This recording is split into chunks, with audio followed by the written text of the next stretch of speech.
What's going on, everybody? It's your boy C-Zar, and we are talking about B3 today, base token. Hit that like button, you guys. Subscribe if you want to see more content like this. Let's get into it, okay? Let's get into it here. Okay, so here we are, sitting at about $0.008749 right now. We had a little pump to start the day. We were up about 7% or so in the last hour, but we came back down. I'm glad I'm making this video now. Sorry I forgot to make one last night. I actually intended to make one last night, and I forgot to. But I wanted to, what I wanted to say is from a low to a high, on the fibs, you went right down, right through your golden ratio into your 786. And generally speaking, whenever you do this, this is a pretty positive thing. But how you've consolidated down here, let me rephrase this. Generally, whenever you go straight from your top to the 786 as support, you find immaculate support. You see something rather miraculous. This, I would say, was lackluster. You hugged it. You hugged it for a while, and you finally broke out. What's definitive about these 786 bounces is that you break out first off immediately, right? You wouldn't do this. You wouldn't touch that line 4 times and then break out. That doesn't make sense. But then secondly, once you get above the golden ratio, you close above the golden ratio, and that's how you finalize that you have bounced off the 786 most of the time. Everything that I say is most of the time, right? It's a generality. Statistically based probabilities, it is not certainties. Do not treat them as certainties. Every single thought that you have when it comes to TA should be, but I could be wrong. There's a chance where I could be wrong. The TA can be perfect and the chart can do something different still. You know what I mean? It doesn't matter how accurate your TA is. Or I guess it matters how accurate your TA is, but it doesn't matter how good your TA is. It can be, you can do it all right and it could still not be accurate. Hold on. So here we are on the 1 hour candle where you had this immaculate pump all the way up to about just under a cent there at 0.917 cents. And you saw some volume, but you wicked way back down and you're closing where you looked like you were about to have that 786 bounce. And it would have been weird because you hugged it all in all, but to close above the golden ratio, that would have solidified it for me. But the fact that you did this, wicked all the way back down, and it looks like in the next 8 minutes you're probably going to close below your golden ratio or flip this thing red. That's not a good thing, right? And it's, when I say it's not a good thing, it's nothing to be concerned with. But this confirms my assumptions that we're probably going to go lower. I wouldn't have expected this. I definitely wouldn't have called this, but I definitely last night, if I could have made a video, I would have called for us going lower. So I'm glad that I'm here talking about it now, because if I called for us going lower and then we pumped, that might have looked bad for like 10 minutes. But I do think that we're going to go lower.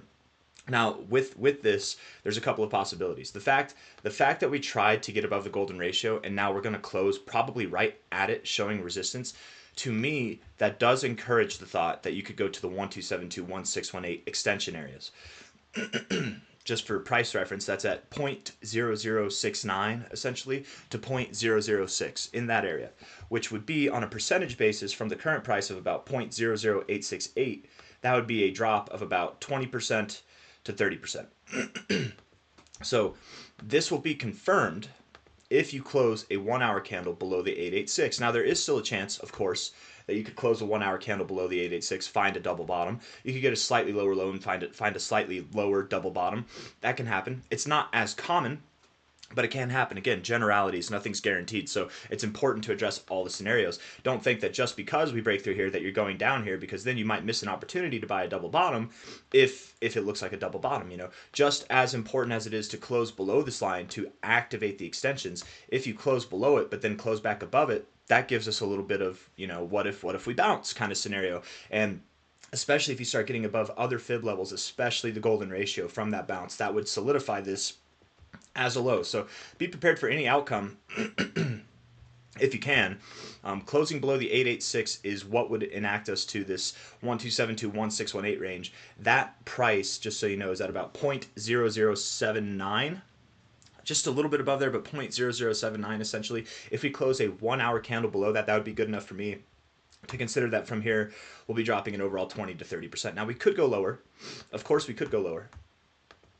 Let's look at this on a 4 hour basis. I'm going to delete everything. We'll start anew. Let's make sense out of going lower, maybe. Or maybe we'll make sense out of finding support right in this area. First and foremost, looking at the price, where you had a 4 hour closing high, where did you have a 1 hour closing high too? Yeah, so 4 hour closing high was here, and that was on a low. That was on the candle here. 1 hour closing high there. 1 hour closing low there.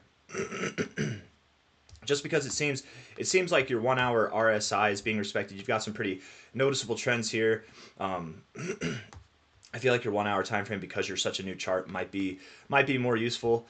The 4 hour, of course, is more dominant, but again, there's less historical data, so you wouldn't get. I guess you would get this bottom line here, but you wouldn't get this top line here. So that top line also on the 1 hour closing resistance point, that happens to be right at your golden ratio where you're having resistance crossing right now. So could be a good marker for resistance whenever you get back up above 0.0088. When you get above, I don't know why I did that, when you get above this line here, the second white line, this one, which was your 1 hour high close of this overall range here. Okay, whenever you get above 0.0088, that likely signals that you're done going lower and you're ready to go higher. Okay. If we go lower to the 1272, you do have wicks up here as resistance. The 1414 area, you have that 1 hour closing, or that 4 hour closing high right there. You have at the 200 level, which would be not the maximum I could see you going down. I mean, of course, you could go lower if you wanted to, but in my expectations personally, this would be what I think like the most of it would be, finding support down at these areas of support down here on a 4 hour, 1 hour closing basis. To me, I'm not saying that that's the maximum, but for me, I will accept that as a maximum in my own head, right? Down there at about 0.0055 to 0.00532, somewhere in that range, right? That could be the given maximum. The given expected range, I think, stays the same with this kind of look, that the 1272 to the 1618 between 0.006 and 0.0069, that remains the expected range. A little bit outside the expected range. I'm not saying that I expect this to happen. I'm just saying if we go lower than this line, this is where I would expect to find support. I don't think that we go lower. I'm not calling for us to go below the orange line. I don't even know if we'll make it down there. We might find support right at 0.006869, somewhere in there, but something in this area nonetheless. Again, just discussing our options, okay? I want to delete this again, and we're going to start anew one more time. I want to get this fib back on there and see if there's other fibs that would make sense to find support down there as well. So taking, and we don't want Coinbase, do we? We want sorry, I keep clearing my throat, guys, but not sorry. I've muted it a good bit of the time, but you just got to deal with me. I'm sick right now, and I'm an asthmatic. It's not a good combo. Low to high. Though for some reason I feel like it's made my voice deeper. Low to high here. Look at that. Look at that. I was even saying I'm not saying that you will go to this line, but I did just say, talking about this line, I was like, I don't even know if you go down there. You might hold support up here. And look at that. Look at how beautiful that is. The golden ratio of your overall retracement from this low to your all-time high right here, from this run here. Your golden ratio is right there, in line with these 4 hour closing highs, 1 hour closing highs, closing lows, whatever, at the 1272, 1414 area. So what this tells me is you likely do go below 0.0072. I would expect that you go to 0.0069 or lower, but you probably do not go below 0.00641, okay? 642. So a little bit lower, in other words, a little bit lower. Maybe you get some kind of higher low in your 4 hour RSI. Maybe you get a lower low, whatever. But if you bounce off the oversold zone, even if you get into it, I'm sure we'll be coming from areas that are low enough on the chain that you would have a lot of room to run to the upside and see some miraculous growth in a very short amount of time. And I think you will. I don't normally start off my videos talking about the negatives. If I'm going to talk about the negatives, you guys, I like to talk about the positives first, because I feel like that retains people more. People don't want to hear me. People mistake anytime I talk about a price going down there, they think that I'm saying, this coin sucks, you're dumb for buying it. And it's like, no, this is what I'm trying to say by your coin's going to go down is this is a great opportunity. I would like to buy some, but only at lower prices. If it goes higher and it proves me wrong, I think that buying here just above this high would actually be more safe than buying here. Now, it's less ideal, sure, of course it is, obviously. From this price to up there, we're talking about a 30% pump essentially.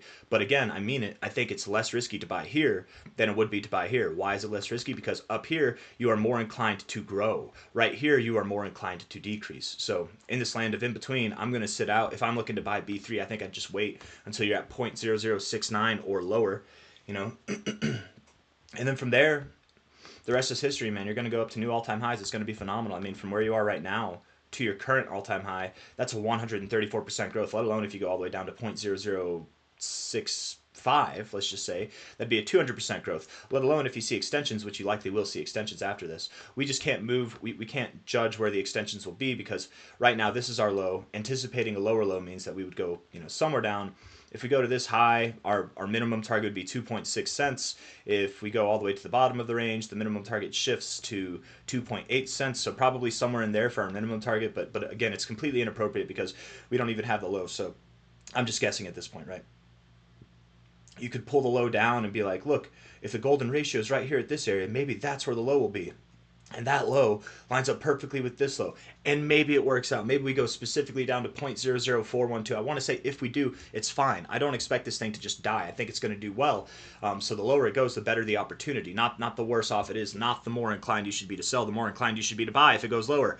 But even though this makes sense because it'd be a true double bottom and you've got resistance here at your golden ratio, this is an inappropriate way to do Fib analysis, you guys, because you never know. What if it's not the 618 that you're finding resistance at, right? What if it's not here?